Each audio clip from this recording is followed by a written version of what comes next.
Tout le plaisir est pour nous de vous informer, mesdames, messieurs, bienvenue à cette session d'information dont voici le titre.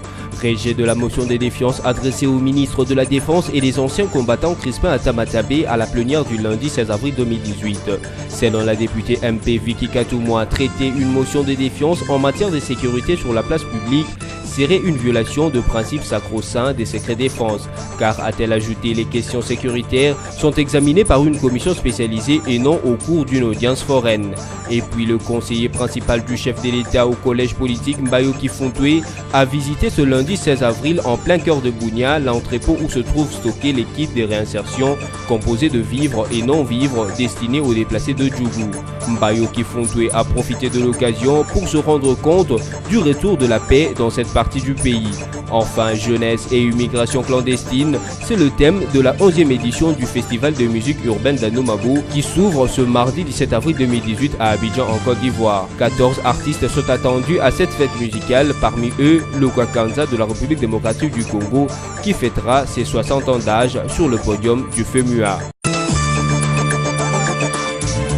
La motion de défiance du député Paul Mohindo contre le ministre de la Défense et des anciens combattants Crispin Atamatebe a été rejetée hier lundi 16 avril à l'Assemblée nationale. Ce rejet a fait suite à une motion incidentielle de la députée MP Vicky Katoumoua qui avait fait savoir qu'est traitée sur la place publique une motion de défiance du genre de celle initiée contre le ministre Atamatebe serait une manière délibérée de violer le principe sacro-saint des secrets défense.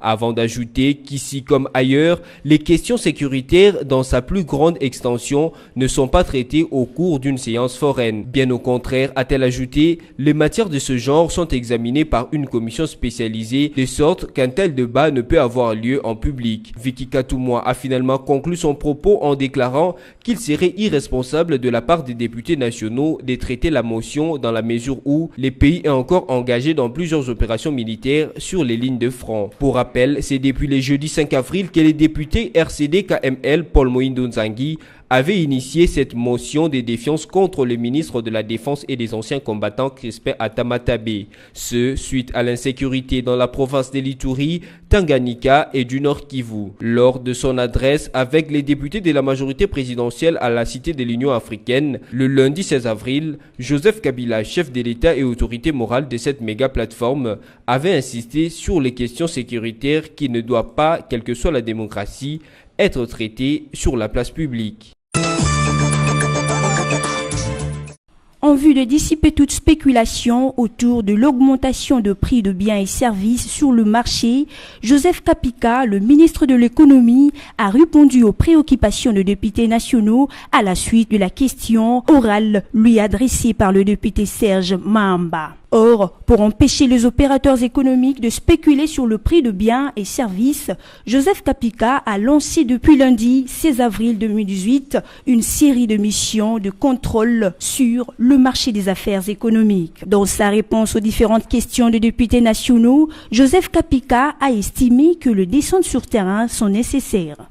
D'après lui, la hausse de prix du carburant n'est pas le seul facteur qui favorise l'augmentation de prix de denrées alimentaires.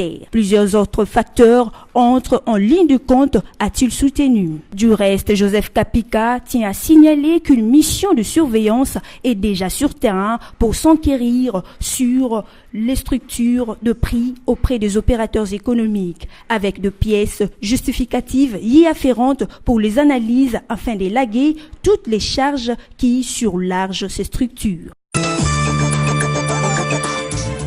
La communauté économique des États de l'Afrique australe SADC est déterminée à suivre de près l'évolution du processus électoral en République démocratique du Congo.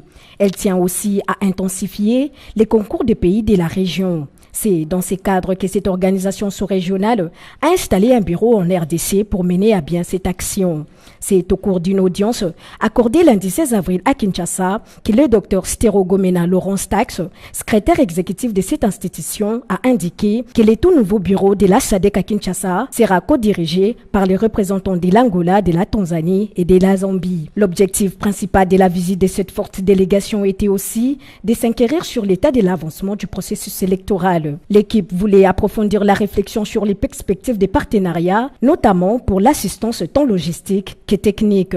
Après avoir écouté toutes les préoccupations de cette délégation composée des pays de la région, Corneille Nangaa a rassuré ses hôtes de la ferme volonté de la CENI d'organiser les élections à la date prévue sur le calendrier électoral et que tous les éléments indiquent que ces dates seront respectées. La SADC, de son côté, salue les avancées remarquables des opérations liées au processus électoral. Elle s'est dit disposée à continuer à travailler main dans la main avec la CENI en vue d'offrir au peuple congolais des élections crédibles et fiables.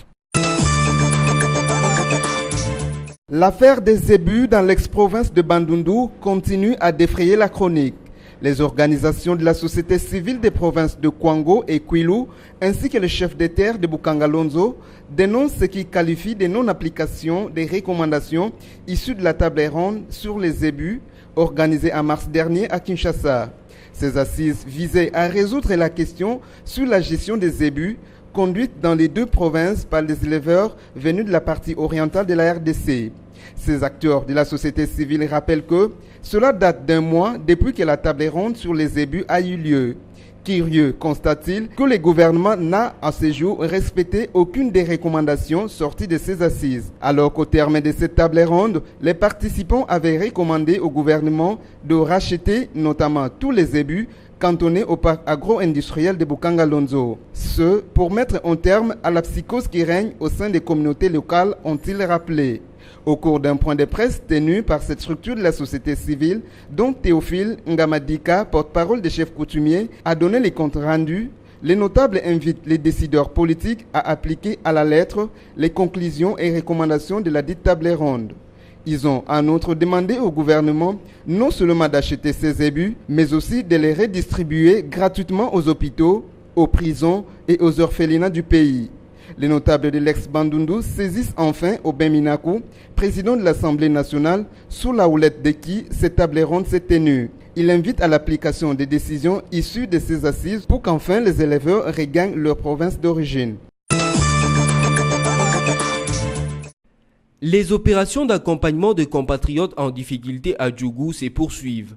Après la descente sur les sites où sont placés les déplacés du secrétaire général au ministère des Actions humanitaires, Laurent Tchelo, c'est le tour du conseiller principal du chef de l'État au collège politique Mbayo Kifontoué de visiter en plein cœur de Bunia l'entrepôt où se trouve stocké les kits de réinsertion composés de vivres et non-vivres. Ceux-ci ont été achetés en interne grâce aux efforts du gouvernement de la République. Saisissant l'occasion lui offerte, le conseiller principal a assisté au chargement d'un camion poids lourd destiné au village du territoire de Djougou en Ituri. Mbayo Kifontoué n'a pas manqué de mots pour louer les efforts du gouvernement congolais. Le gouvernement a déployé des efforts très importants avec des moyens conséquents pour pouvoir déplacer déjà tous les ménages qui sont ici pour qu'ils rentrent. Je pense que c'est des efforts qu'il faut féliciter, pour lesquels il faut féliciter le gouvernement de la République. Contrairement à tout ce qui peut être dit, le conseiller principal Mbayo Kifontoué confirme ici le retour effectif de la paix dans la ville de Bunia. Nous sommes ici, ça fait déjà un mois, comme vous le constatez. La paix est totalement revenue depuis des temps. Vous êtes la presse, vous reportez chaque jour des activités qui se déroulent ici, avec un dynamisme de la population d'ici. La paix est totalement revenue et tout le monde est d'avis que le chef de l'État a fait un grand effort pour la pacification de cette province depuis longtemps et il souhaite encore que cette paix puisse consolider encore davantage. La nation tout entière est solidaire de nos compatriotes de Djougou et a tenu sa promesse sous la houlette du premier de Congolais, Joseph Kabila Kabange.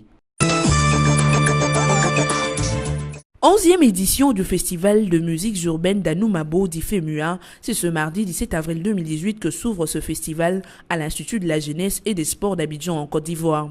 Avec pour thème jeunesse et immigration clandestine, cette édition va apporter une autre particularité vu que ce festival se veut évolutif, a déclaré le général commissaire Salif Traoré, dit à Salfom.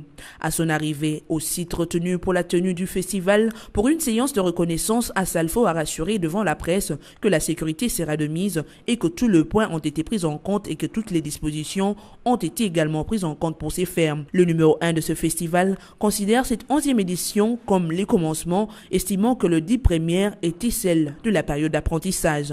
Quant au changement du site, Assalfo explique la raison de ces choix. On reprend du service avec une nouvelle édition qui demande beaucoup d'aménagement. Le bonheur aidant, Anoumambo est en plein bitumage, donc on n'avait pas voulu interrompre les travaux qui s'y déroulent présentement. On a simplement changé de site, de cadre, l'INGS, mais l'INGS fait partie d'Anoumambo. Donc voilà, on a la chance d'avoir toutes les infrastructures, toutes les commodités qui sont réunies pour permettre à nos festivaliers de passer de très beaux moments dans des conditions confortables. Mais c'est un grand podium du 18 mètres sur 12 qui permet aux artistes d'être aussi à l'aise sur scène. Vous savez qu'une programmation avec 14 artistes, c'est 14 fiches techniques différentes. Et on doit permettre aux musiciens, aux artistes d'être à l'aise. Déjà à son arrivée, la délégation de BSC Télévision s'est rendue sur le site où se tiendra ce festival pour se rendre compte de son aménagement pour le grand rendez-vous de la musique africaine. Plusieurs artistes sont attendus à cet effet, notamment Jemeriye, Boui Koité, Josei, Lokwa Kanza, Dobet Naoré, Sidiki Diabaté, Yemi Alade, le Magic System, pour ne citer que cela. Il convient de noter que l'artiste congolais Lokwa Kanza va fêter ses 60 ans sur le podium du FEMUA, une occasion pour les Ivoiriens et autres fans venus de différents coins du monde de lui rendre hommage, lui qui est considéré comme le monument de la musique africaine. Cette édition du FEMUA va se clôturer les dimanches 22 avril 2018. Place à présent au rappel de titre. Rejet de la motion de défiance adressée au ministre de la Défense et des anciens combattants Crispin Atamatabé à la plénière du lundi 16 avril 2018. Selon la députée MP Vicky Katoumoua, traiter une motion de défiance en matière de sécurité sur la place publique serait une violation de principes sacro-saints des secrets défense, car, a-t-elle ajouté, les questions sécuritaires sont examinées par une commission spécialisée et non au cours d'une audience foraine. Et puis le conseiller principal du chef de l'État au collège politique Mbayoki Fontoué a visité ce lundi 16 avril en plein cœur de Bunia l'entrepôt où se trouve stocké les kits de réinsertion composés de vivres et non-vivres destinés aux déplacés de Djougou. Mbayoki Fontoué a profité de l'occasion pour se rendre compte du retour de la paix dans cette partie du pays. Enfin, jeunesse et immigration clandestine, c'est le thème de la 11e édition du Festival de musique urbaine d'Anoumambo qui s'ouvre ce mardi 17 avril 2018 à Abidjan en Côte d'Ivoire. 14 artistes sont attendus à cette fête musicale, parmi eux Lokwa Kanza de la République démocratique du Congo qui fêtera ses 60 ans d'âge sur le podium du FEMUA. Ainsi s'achève cette session d'information. Merci de votre attention soutenue.